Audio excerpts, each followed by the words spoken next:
이때를 위한 믿음이라 하는 제목으로 말씀을 함께 상고하고자 합니다. 이때를 위한 믿음이라.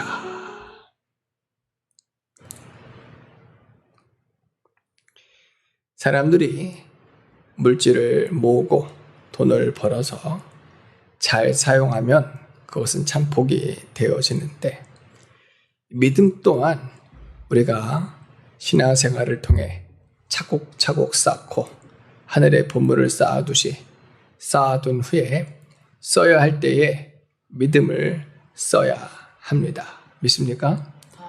하지만 신앙생활을 하지만 믿음을 쓰지 못하는 사람이 있어요.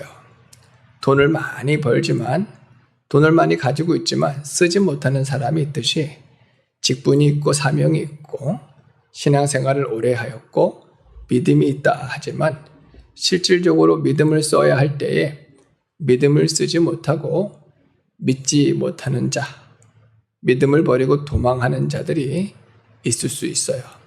그러나 우리는 이때를 위한 믿음인 줄로 알고 믿음을 써야 할 줄로 믿습니다. 다윗은 하나님을 기뻐하였어요. 하나님께서 다윗을 가리켜 내 마음에 합한 자라 기뻐하셨는데, 어릴 적부터 하나님을 기뻐하고 말씀을 묵상하고 찬양하는 삶이었어요. 그는 교회에서뿐만 아니라 그의 삶이 다 예배였어요. 그래서 항상 하나님을 의지하고 찾고 구할 때에 그의 길이 형통했던 것이 아니라 힘들고 어려운 상황에서 항상 하나님을 의지하였더니 하나님께서 곰을 이기게 하시고 사자를 이기게 하셨어요. 심지어 골리앗도 물리쳐 주셨습니다. 다윗은 그때마다 믿음을 쓴 거예요. 하나님을 의지하였습니다. 뿐만 아니라 사울 왕에게 몇십 년간을 쫓겨다녔어요. 고난 가운데 있을 때에도 전적으로 하나님을 의지하였어요. 그리고 그가 왕이 된 이후에도 어떤 전쟁에 나가서 다 승리를 하였지만 그 전쟁에서 하나님을 의지하지 않은 적이 없어요. 경험이 있고 능력이 있고 재능이 있고 훌륭한 군사들이 있어도 그것을 의지한 것이 아니라 하나님을 의지한 것, 그것이 믿음을 쓴 것인 줄로 믿습니다. 여호수아도 일찍부터 하나님을 경외하는 사람이었고 훈련받은 사람이었죠.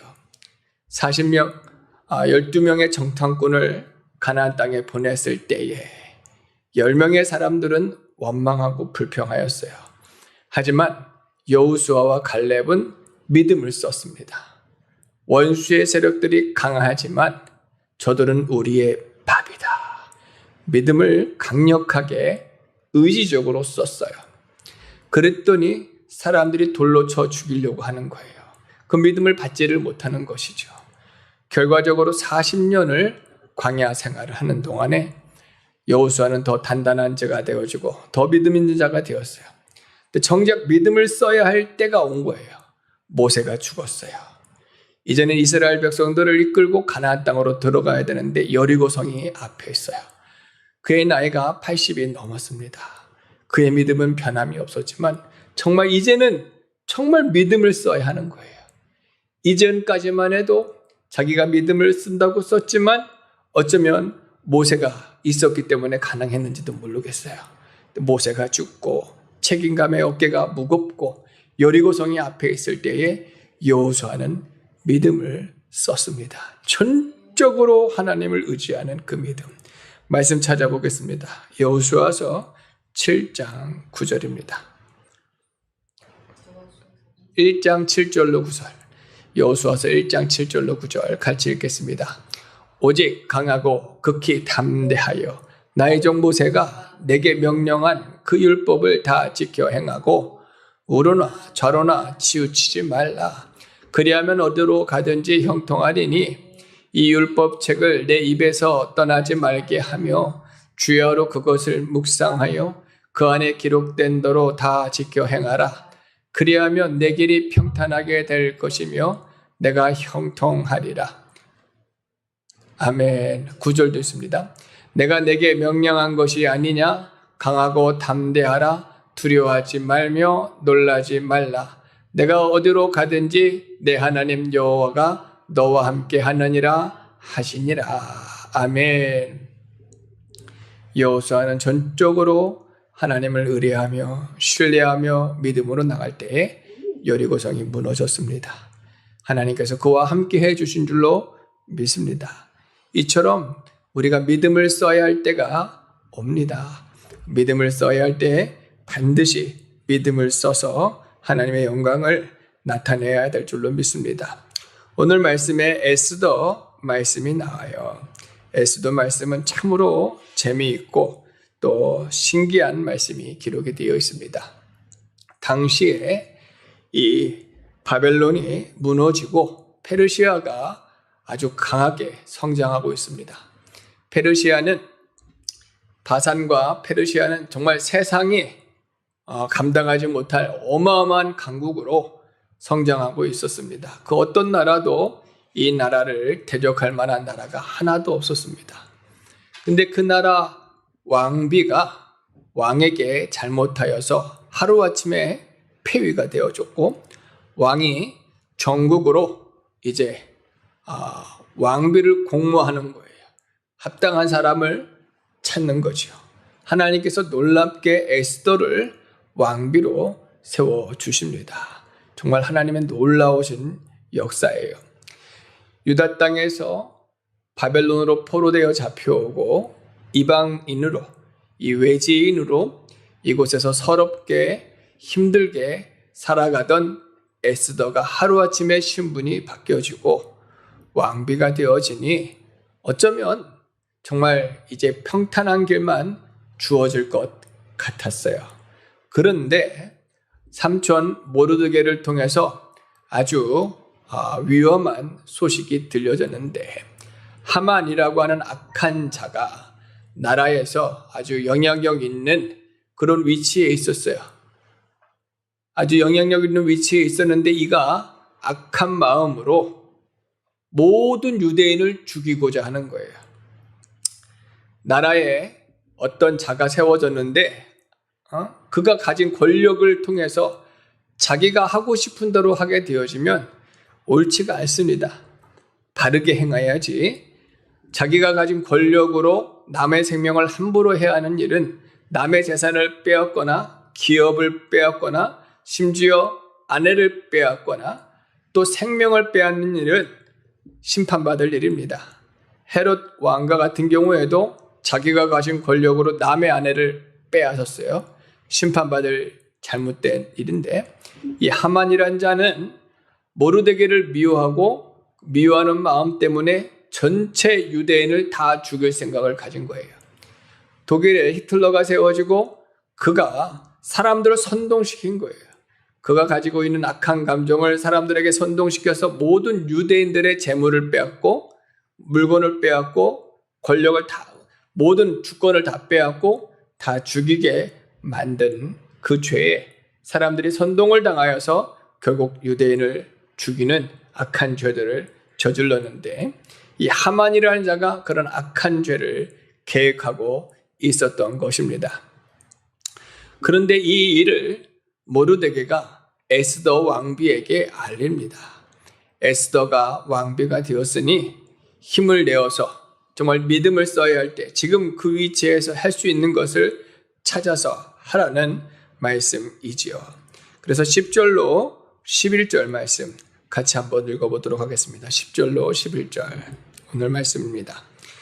에스더가 하닥에게 이르되 너는 모르드게에게 전하기를 왕의 신하들과 왕의 각 지방의 백성이 다 알거니와 남녀를 막론하고 부름을 받지 아니하고 안뜰에 들어가서 왕에 나아가면 오직 죽이는 법이요 왕이 그 자에게 금규를 내밀어야 살 것이라. 이제 내가 부름을 입어 왕에게 나가지 못한 지가 이미 30일이라 하라 하니라. 모르드게가 에스더에게 전한 말을 하닥이 전해 주었는데 그 일이 너무 위중한 일이라는 것을 알겠지만 지금 세상의 법도가 있고 이 왕실의 법도가 너무 어렵다는 거예요. 현실이 너무 힘들다는 것을 에스더가 이야기하고 있어요. 믿음이라고 하는 것은 때로는 현실과 또 문제가 더 커 보일 수 있습니다. 여호수아와 갈렙 12명의 정탐꾼이 가나안 땅으로 나아갔을 때의 현실과 보이는 문제들이 너무 컸던 것은 사실이에요. 한 번도 보지 못한 안악 자손들, 거대한 사람들, 저들의 잔악함, 저들의 짐승 같은 날카로운 것들, 강력한 무기들, 우리가 감당할 만한 계산이 안 나오는 거죠. 그 일은 맞았습니다. 그 일은 틀린 말은 아니에요. 하지만 그 상황 속에서 어떻게 믿음을 써야 하느냐를 찾아야 되는데, 우리는 순간순간 그 현실과 그 문제 앞에서 주저하고 무너지고 계산하고 정말 넘어질 때가 너무 많다는 것을 말씀하고 있습니다. 그러나 하나님께서 오늘 말씀을 통해서 그런 모든 것을 하나님께 맡겨드리고 믿음을 써야 할 것을 가르쳐 주십니다. 사무엘상 7장 12절 말씀 한번 보도록 하겠습니다. 사무엘상 7장 12절 같이 읽겠습니다. 사무엘이 돌을 취하여 미스바와 센 사이에 세워 이르되 여호와께서 여기까지 우리를 도우셨다 하고 그 이름을 에베네셀이라 하니라. 아멘. 하나님께서 도우셨다. 하나님께서 함께 하셨다. 하나님께서 미리 역사하셨음을 에베네셀의 하나님으로 확신하고 백성들에게 선포하는 것입니다. 비록 우리는 자격이 없지만 하나님이 함께 하시는 거예요. 비록 우리는 할 수 없는 죄인이지만 하나님이 역사하시는 거예요. 심지어 하나님께서 앞서 역사하시는 하나님이신 것을 선포하는 것이 에벤에셀의 하나님이십니다. 그 믿음을 가지고 믿음을 써야 할 것을 가르쳐 주시는 거예요. 시편 103편 2절 같이 한번 보겠습니다. 시편 103편 2절입니다. 내 영혼아 여호와를 송축하며 그의 모든 은택을 잊지 말지어다. 아멘. 에스더가 지금 그의 본심은 그 마음은 아니에요. 하지만 자칫 오해를 불러올 수가 있습니다. 지금 비록 왕실의 법도를 따라서 지금 이 왕비의 사명을 감당해야 될 사명이 에스더에게 있는 것은 사실이지만 그가 잊지 말아야 될 정체성이 있어요. 그가 잊지 말아야 될 은혜가 있어요. 하나님께서 세워주신 거예요. 믿습니까? 하나님께서 복을 주신 거예요. 은혜를 주신 거예요. 건강도, 가정도, 자녀도, 기업도, 물질도 하나님께서 주시지 않은 것이 하나도 없어요. 믿습니까? 그러면 이 주신 은혜와 복을 어떻게 사용하여야 할까를 생각해야 되는데, 하나님께서 복 주셨으니 나는 이제 이 복을 누리면서 마음껏 살아가야겠다 생각하면 큰 착오가 큰 문제가 되어지는 거예요. 미국의 큰 부자 록펠러라고 하는 사람이 있었어요. 정말 석유 부자라고 하는데 엄청난 부자래요. 엄청난 부자. 근데 그는 질병이 있었습니다. 밤에 잘 잠을 못 자고 뭔가 이렇게 마음이 편하지 못한 질병이 있었는데 주님을 만난 이후에 큰 은혜를 깨달았고 이제는 이것을 가지고 어떻게 주를 위할까에 고민을 할 수 있는 큰 은혜를 받았어요. 정말 놀라운 거죠. 자기가 지금까지 열심히 해가지고 수고한 줄로 알았는데 그것이 아니라 다 하나님의 은혜였구나. 이제 이것을 가지고 어떻게 주를 위할까? 그 생각과 마음이 완전히 바뀐 거예요. 한 번은 병원에 가서 자신이 가진 그 질병 때문에 고통하고 있는데 어떤 아이가 울면서 병원에서 울면서 있는 것을 보고 그 아이에게 그 사정을 물었더니 병원비를 낼 것이 없어서 고통하고 있는 그 아이를 위해서 병원비를 지불해주고 얼마나 마음이 기뻤는지 모르겠대요.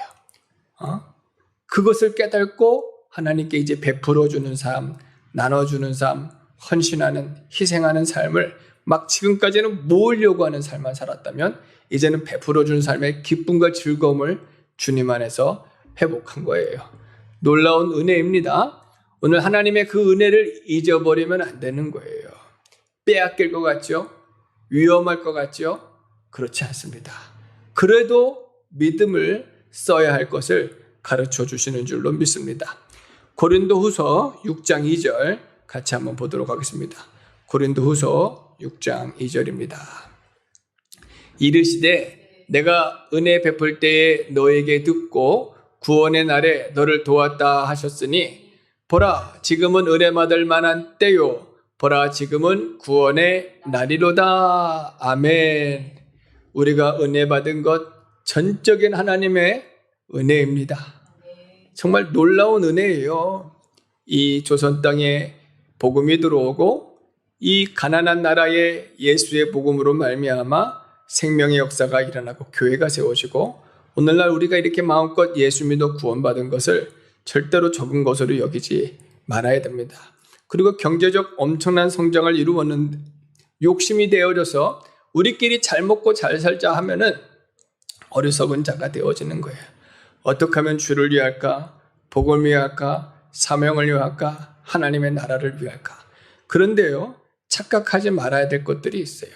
내가 좀 더 많이 벌면, 좀 더 여유가 있으면, 좀 더 복을 받으면 내가 헌신하고 희생하겠다. 그것은 은혜를 은혜로 여기지 못하는 겁니다. 지금은 본인이 은혜를 못 받았다는 얘기예요. 아닙니다. 우리가 지금 그 은혜를 깨달아서 지금 할 수 있는 것을 찾아서 주를 위하고 복음을 위하여야 될 줄로 믿습니다. 우리 사모님께서 식사를 준비하면서 1년 동안 점심 식사를 맛있게 준비하면서 항상 기도를 하였죠. 기도를 한 이유가 부족하기 때문에 하나님 도와달라고 기도한 거예요. 그 하나님 다 들으신 줄로 믿습니다. 만일 내가 요리에 자신이 있어요. 내가 아주 맛있게 할 수 있어요. 기도 안 할 겁니까? 기도해야죠. 전적으로 하나님 의지해야 돼요. 내가 맛있게 음식을 할 수 있고 내가 잘할 수 있으니 이건 내가 한 것이다 라고 생각하면 은혜로 여기지 못하는 사람이에요. 풍족할 때에도 하나님의 전적인 은혜가 필요한 거고 궁핍하기 때문에 더 하나님의 은혜가 필요합니다. 저도 설교를 준비하면서 항상 부족함을 느껴요. 말을 잘하거나 또 재미있게 하거나 아주 아름답게 꾸미거나 설교를 아주 지식적으로 사람들 앞에 설득력 있게 성경을 잘 해석해줘서 집중하게 만들고 또 좋은 길로 이끌면 좋을 것인데 그런 실력이 많이 부족합니다. 그러나 그렇기 때문에 더 하나님을 의지할 수밖에 없지요. 하지만 말을 잘할 수 있고 설득력이 있고 재미있게 말하고 또 사람들이 정말 말씀을 들으면서 은혜를 많이 받는다고 하여서 기도를 안 하거나 내 힘을 의지하거나 내가 했다 하면 아무 소용없는 거예요. 은혜가 아닙니다. 그게 내가 한 것이지 하나님께서 행하신 것이겠습니까? 그건 될 수가 없는 거예요. 말도 안 되는 것이요. 그래서는 안 됩니다. 항상 하나님을 의지해야 돼요. 항상 하나님의 은혜인 것을 깨달아야 될 줄로 믿습니다. 근데 그것이 모든 삶에서 마찬가지인 거예요. 모든 삶에서 하나님의 베풀어 주신 은혜로 기도하면서 주의 뜻대로 주의 도움으로 주의 은혜로 감당할 수 있도록 기도할 때 하나님께만 영광이 되어줄 줄로 믿습니다. 갈라디아서 6장 9절 같이 한번 읽겠습니다. 갈라디아서 6장 9절입니다. 우리가 선을 행하되 낙심하지 말지니 포기하지 아니하면 때가 이름에 거두리라. 아멘. 믿음의 수고가 때로는 아무도 알아주지 않을 수 있어요. 믿음의 수고를 사람들이 전혀 인식하지 못할 수도 있어요. 오히려 고난이 오고 핍박이 오고 손해가 올 수도 있어요. 하지만 헛되지 않는 이 진리를 반드시 깨달아야 됩니다. 한 알의 밀알 그 적은 것, 과부의 그 둘레돈 적은 것일지라도 믿음으로 드렸을 때 하나님께서 큰 상급으로 갚아주시고 생명의 역사 이루어 주시는 거예요. 사람들이 알아주지 않을 수 있어요. 사람들이 오히려 비방할 수도 있어요. 믿음으로 심어야 됩니다. 믿음으로 순종하며 주님만 바라봐야 됩니다. 의지해야 됩니다. 당장은 무엇이 나타나지 않는 것처럼 보여도 하나님 물 주시고 또 길러주시고 자라나게 하시는 이가 하나님이신 것을 반드시 믿어야 돼요. 이게 믿음을 쓰는 거예요. 그럴 때 하나님께서 기뻐 받으시고 역사해 주실 줄로 믿어요. 지금 에스더는 믿음을 써야 할 때인 거예요. 물론 상황이 너무 힘들어요. 지금 우리나라가 처한 형편도 마찬가지죠. 야, 나라법에 지금 이렇다니까 사람들이 다 그러는데 지금 말이 되느냐? 지난번에 코로나 사건이 그랬어요. 지금도 그 일로 가지고 사람들이 교회를 많이 비방합니다. 나라가 법을 정해서 교회에서 모이지 말라고 하면 안 모여야지. 그게 믿음이야? 말하는 사람들 지금도 있어요. 세상은요, 세상은 하나님을 위하지 않는단 말이에요. 질서를 위하는 것처럼 보이지만, 서로를 위하는 것처럼 보이지만, 사단 마귀의 세력들은 오히려 그 진리를 빼앗으려고 하고, 사람들의 그 자유를 뺏으려고 하고, 사람들의 생명을 빼앗으려고 하는 속이는 것들이 있단 말이에요. 마지막 때가 되어지면 정말 분별하기가 너무 어렵습니다. 근데 믿음을 써야 할 때에 오히려 교회 안에서 막 분란이 일어나는 거예요. 에레미야 같은 경우에도 하나님의 말씀에 바벨론으로 포로 잡혀가라, 이거는 있을 수가 없는 말이잖아요. 사람들은요 다 거짓 영으로 바벨론과 싸우라고 말을 해요. 바벨론과 싸우라. 그것이 하나님의 뜻이라고 말하는데 어떻게 할 거예요? 나라법이라는 거예요. 나라법. 지금 대통령이 세운, 정부가 세운 법이라는 거지요. 옳지가 않아도 법이라는 거예요. 합당하지 않아도 자기들이 기준이고 법이라는 거예요. 그런 문제들이 너무나도 크고 어렵다는 것이요. 하지만 그런 상황에서 어떻게 기도하고 어떻게 믿음을 쓰고 말씀을 순종해야 될지를 우리는 기도해야 됩니다. 정말 정신 차려야 돼요. 믿음을 써야 할 타이밍이에요. 지금 믿음을 써야 할 때 우리가 써야 될 믿음이 무엇인지를 잘 깨달아서 믿음을 쓰고 기도할 수 있어야 될 줄로 믿습니다. 12절에서 14절 한번 보도록 하겠습니다. 12절에서 14절.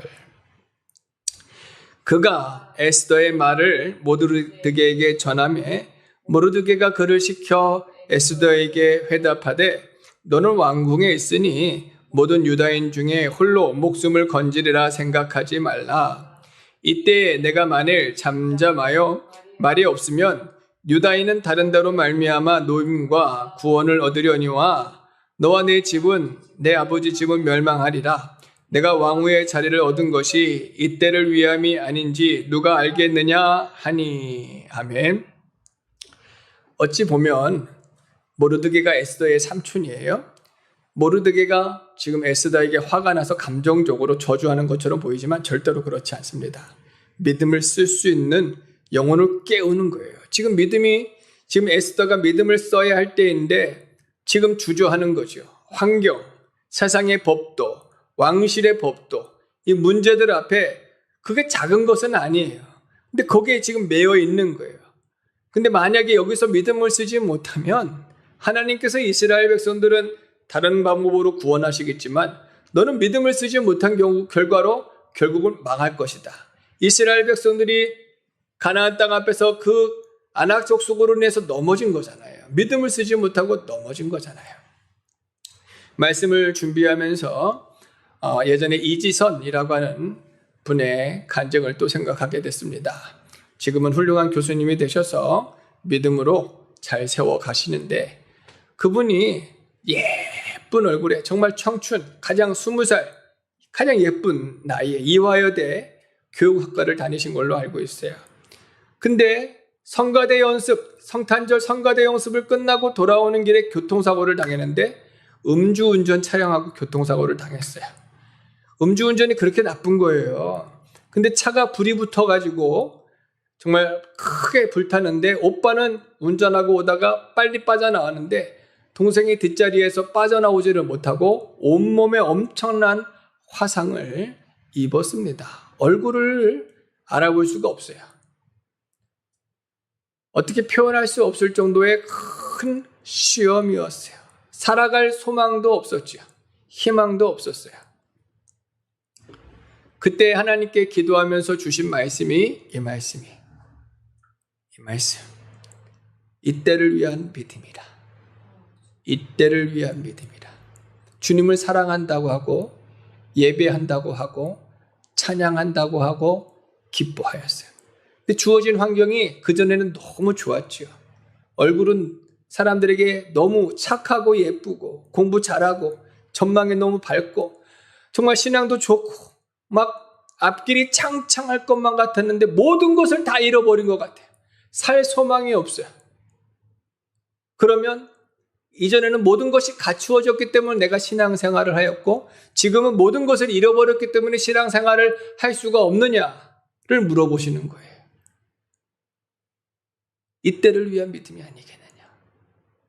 믿음을 써야 할 때가 내가 믿음을 쓴다고 나아질 것이 있겠습니까? 소망이 있겠습니까? 가능성이 있겠습니까? 그걸 보는 게 아니시죠. 보는 게 아니시죠. 인격적으로 주님을 만나는 시간이 되어지는 거예요. 모든 것을 다 잃어버렸지만 아무것도 가진 것이 없고 최악의 상황이지만 그 안에서도 하나님을 만날 수 있고 그분으로 인해서 기뻐할 수 있고 만족할 수 있고 행복할 수 있다는 것을 깨닫는 거예요. 사람의 표현으로 말로 할 수가 없어요. 자신의 잘못 과오도 아니고 상대방의 술 취한 사람의 과오로 말미암아 모든 것을 다 잃어버려서 오빠에게는 차라리 나를 살려주지 말 것을 그랬어요. 원망하고 오빠도 내가 너를 살려주어서 미안하다 그랬어요. 미안하다 그래서 수십 번의 수술을 받아도 소용이 없을 정도로 온몸이 다 망가졌습니다. 하나님께서 말씀하시는 거예요. 이때를 위한 믿음이 아니다. 내가 써야 될 믿음이 무엇이냐? 그래도 주님은 변함이 없으십니다. 나를 사랑하십니다. 나를 구원하십니다. 그래도 주님은 찬양받으시기에 합당하신 하나님이십니다.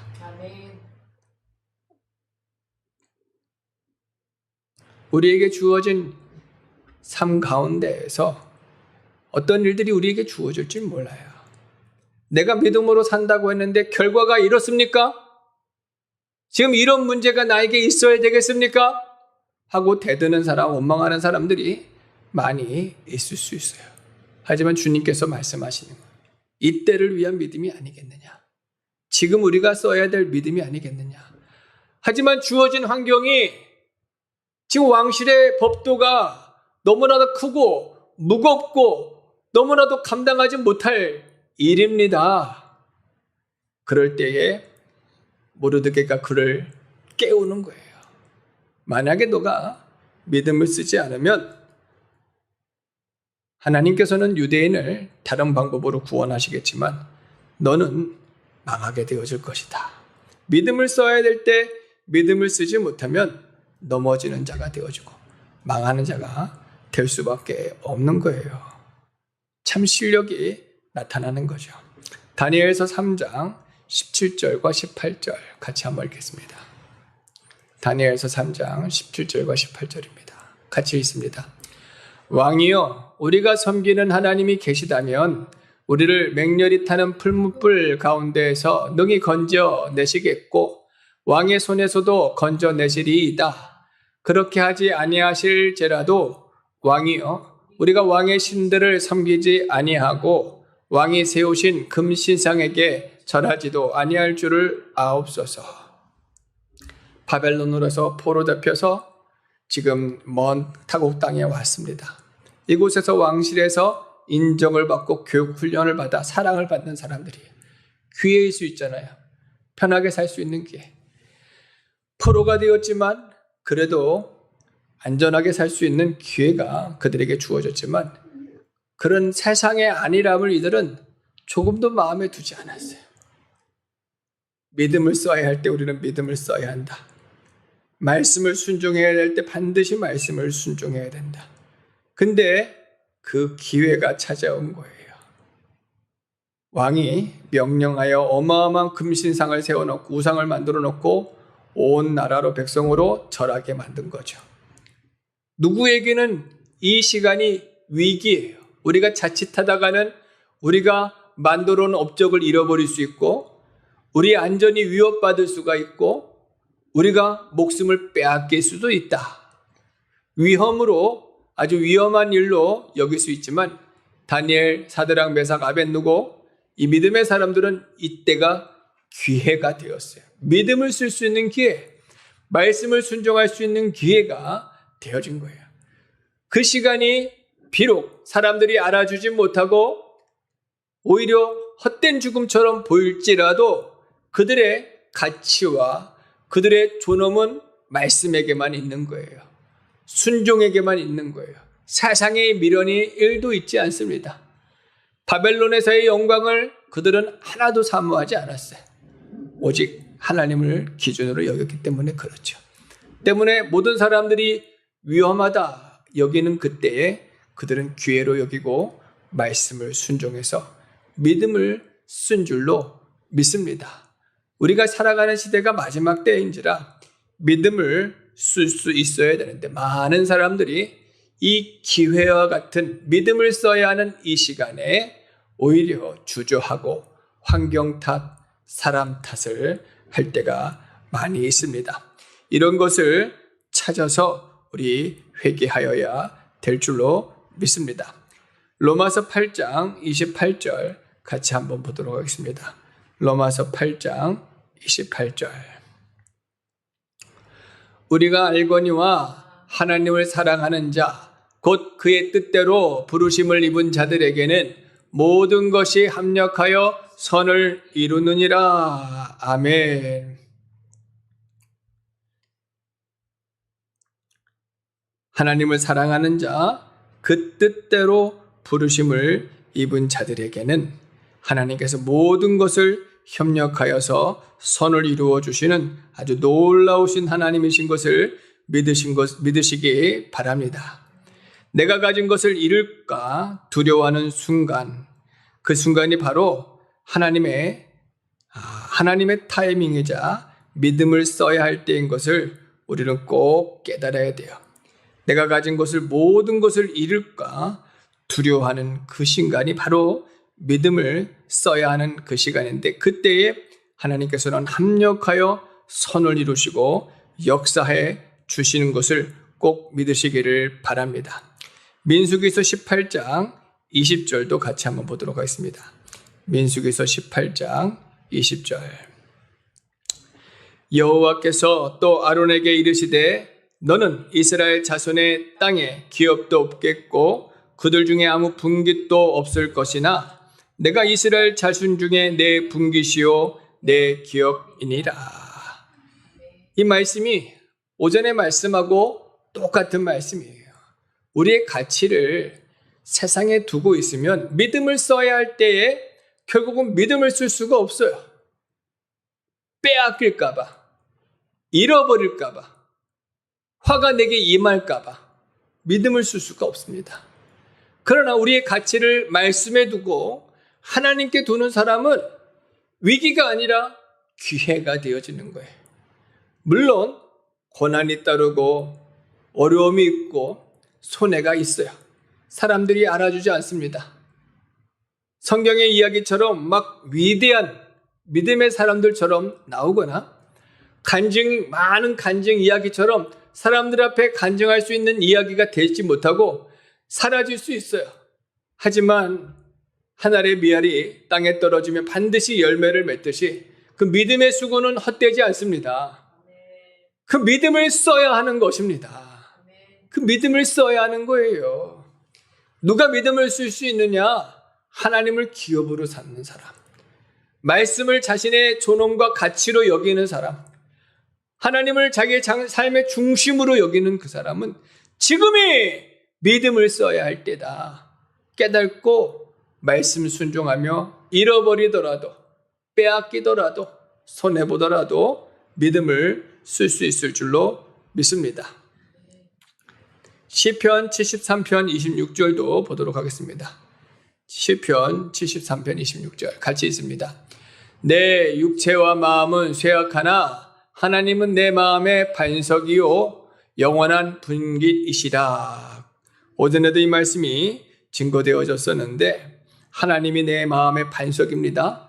주님을 마음에 모셔야 되고 내 마음의 자리에 내가 앉아 있거나 세상의 것들이 채워져 있으면 내가 결국은 말씀보다도 나를 위하고 말씀보다도 세상을 따라가다 보면 빼앗기는 자가 되고 잃어버린 자가 되어지는 거예요.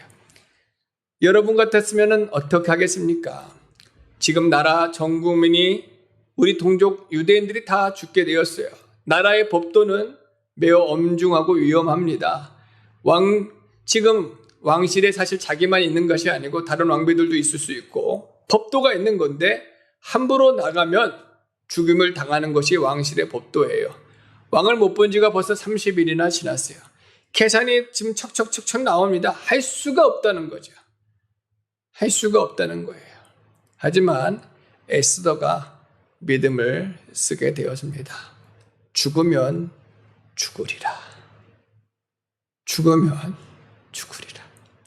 이미 죽은 거예요. 죽은 거예요. 내가 죽을지도 모르니 한 것이 아니에요. 이미 죽은 거예요. 나는 죽었다. 이 믿음이 얼마나 귀한 믿음이냐면 왕실의 그 자리를 미련을 내려놓은 겁니다. 왕비의 그 아름다운 옷을 내려놓은 거예요. 심지어 자기 생명도 내려놓았어요. 말씀의 가치를 더 높이 잡았습니다. 생명을 살리고자가 아니에요. 내 동족을 살리고자가 아니에요. 하나님의 말씀을 가치를 붙잡은 거예요. 하나님을 더 중심으로 모시고 나는 이제 죽어지고 세상의 영광도 죽어지고 이제 하나님의 말씀만 따라가겠습니다. 회개한 거지요. 무슨 회개를 했느냐? 내가 나 편하자고자 했구나. 내가 하나님으로 인해서 평안을 누린 것이 아니라 이 아름다운 옷과 마시는 음식과 세상의 즐거움을 따라 평안했었구나. 이게 어리석음이고 미련하고 정말 위험한 것이었구나.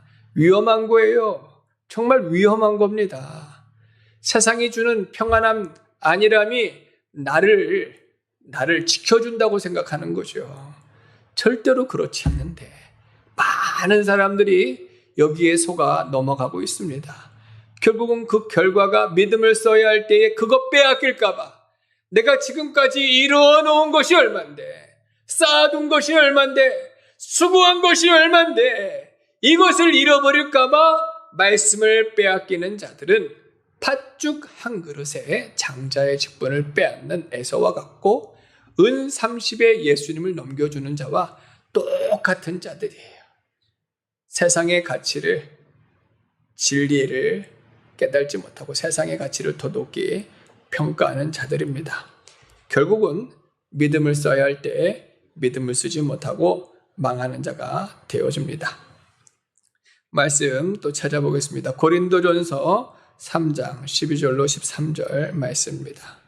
고린도전서 3장 12절로 13절 같이 읽겠습니다. 만일 누구든지 금이나 은이나 보석이나 나무나 풀이나 지프로 이 터 위에 세우면 각 사람의 공적이 나타날 터인데 그날이 공적이 밝히리니 이는 불로 나타내고 그 불이 각 사람의 공적이 어떠한 것을 시험할 것임이라. 아멘. 학교에서 보면 열심히 공부하는 친구들이 있어요. 아침 일찍부터 공부하고 새벽에 공부하는 친구들이 있어요.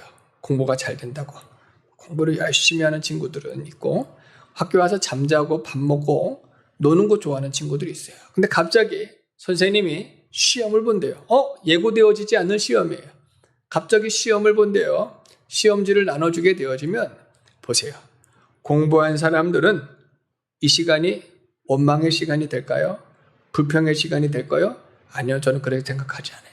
자기의 실력을 체크해 볼 수 있는 아주 기회가 되어지는 것이죠. 그죠? 틀릴 수도 있어요. 하지만 이것은 뭐 성적으로 들어가는 시험이 아니고 갑자기 한 선생님이 주시는 문제인데 자기 실력을 검증할 수 있는 좋은 시간이 되어지는 거예요. 대부분의 학생들이 원망합니다. 시험 자체가 힘들고 그리고 그것으로 자신을 평가하는 것이 싫고 왜 그럽니까? 준비가 안 되었어요. 하나도 준비가 안 됐어요. 시험을 본다고 하면 전날에 조금이라도 공부할 것인데 하나도 준비하지 않은데 갑자기 시험을 보면 자기의 실력이 미천이 바닥에 다 드러나는 거예요. 그걸 싫어하는 거죠. 망신을 당하는 거죠. 망신, 실력이 없는 거예요. 실력이. 주님 다시 오시는 그날 믿음의 실력이 드러나게 되어 있습니다. 금과 은과 보석으로 집을 짓는 성도가 있고 풀과 나무와 짚으로 집을 짓는 자들이 있어요.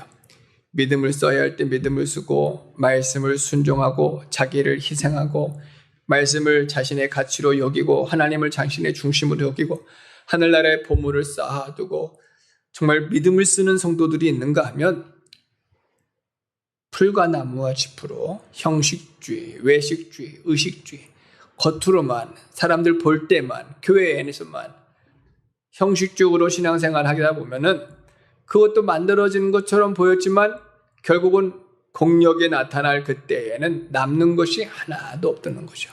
얼마나 부끄러운 일들이 일어날지 알지 못합니다.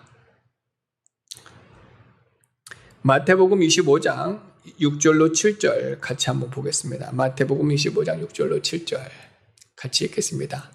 밤중에 소리가 나되 보라 신랑이로다 맞으러 나오라 하매 이에 그 처녀들이 다 일어나 등을 준비할세 갑자기 신랑이로다 하는 소리가 들리는 것은 예수님이 오신다 하는 복음인 줄로 믿습니다. 할렐루야.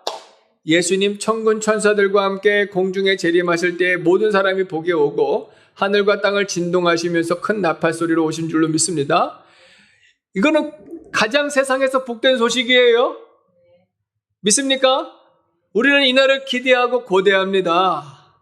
근데 어떤 사람들이 지금이요? 왜요? 왜 하필이면 지금이에요? 왜 지금이에요? 하면서 난리를 치는 사람, 깜짝 놀라는 사람, 지금 나는 할 일이 많은데, 지금 나는 이제 막 결혼을 했는데, 지금은 나는 이제 막 아기를 낳았는데, 지금 이제 막 입사를 하였는데, 지금 막 성공하였는데, 지금 막 주식이 잘 되어서 막 돈 벌고 있는데, 왜 하필 지금이에요? 하면 되겠어요? 안 되겠어요? 준비되지 못한 사람들이 어마어마하게 많을 거예요. 어떤 때에 어떤 모습에서 주님이 오신다고 하더라도 달려가야 될 줄로 믿습니다. 믿습니까? 예전에 군대에서 첫 휴가를 나올 때가 있었어요. 오늘은 군대 얘기가 좀 많이 나오는데 휴가를 이제 딱 나와서 왕분식 우리 어머니 식당 할 때 딱 찾아갔더니 어머니께서 벗은 발로 쫓아 나오셨어요. 내 아들 휴가 왔다고. 아직도 기억에 납니다. 그 다음에 갔더니 그러진 않더라고요. 그날만 첫 휴가 나왔을 때만 깜짝 놀라셔. 그때는 휴가 나왔어요 미리 전화하고 나오지도 않았어요. 그러지 않고 이제 휴가를 갑작길에 나왔더니 어머니 반가우셔서 벗은 발로 정말 신발도 신지 못한 채로 나왔던 기억이 듭니다. 우리 주님 다시 오실 때 우리가 주님 그렇게 맞이해야 될 줄로 믿습니다.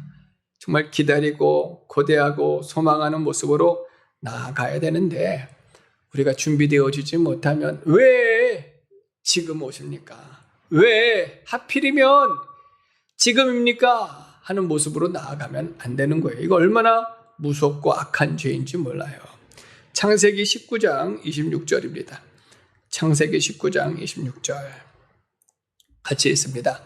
롯의 아내는 뒤를 돌아보았으므로 소금 기둥이 되었더라. 아멘. 롯이에요. 롯. 소돔과 고모라가 죄를 짓고 불구덩이가 막 떨어지고 심판을 받고 있는데 하나님께서 천사들을 명하여 롯과 그 아내와 두 딸을 간신히 구원해 주는데 그 세상이 미련이 남는 거예요. 집이 있는데, 보물이 있는데, 예쁜 옷들이 있는데, 친구들이 있는데, 아이고야 어떡하나 하면서 뒤를 돌아본 거죠. 소금기둥이 되어져 버렸어요. 얼마나 미련해요. 하나님께서 얼마나 악하였으면 불로 심판하시는 곳이에요. 소돔과 고모라는.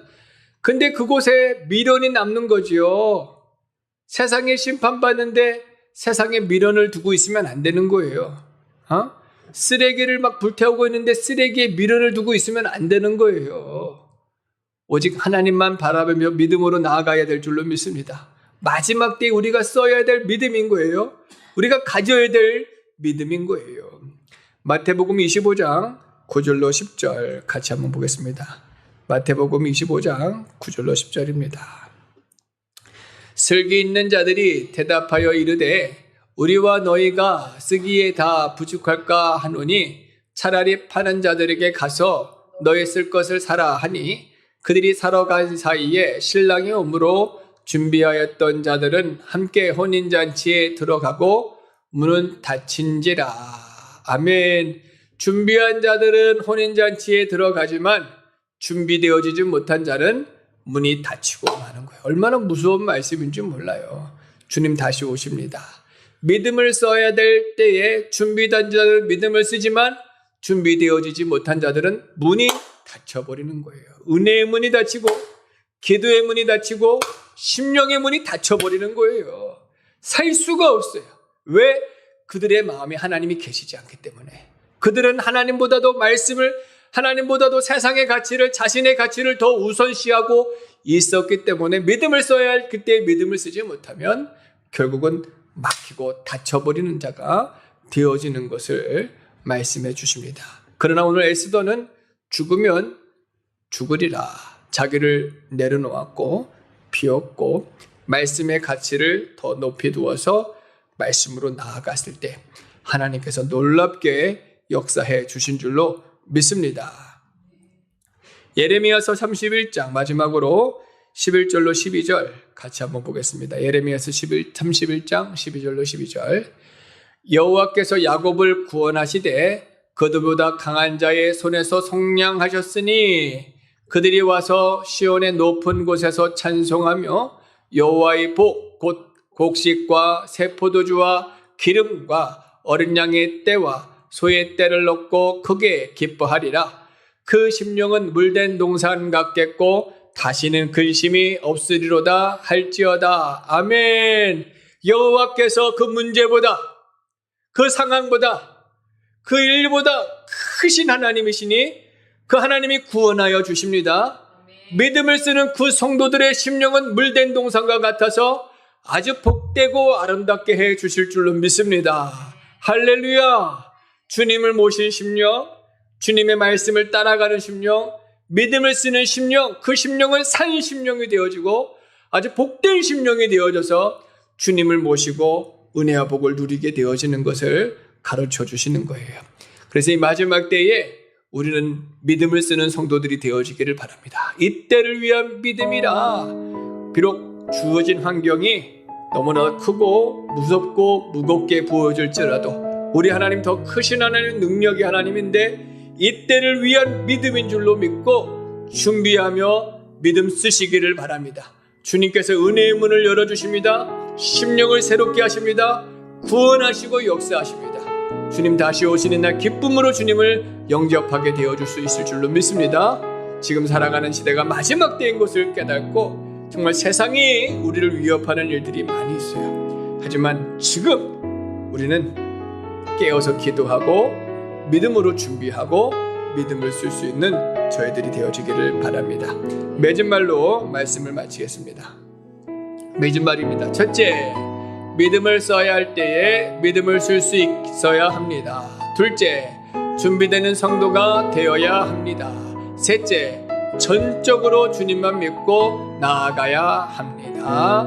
정말 우리가 준비되어져서 하나님 믿음을 쓸 수 있기를 바랍니다. 빼앗기더라도 잃어버리더라도 또 죽을지라도 끝까지 주님만 믿고 나아가는 저희들 되어지기를 바랍니다.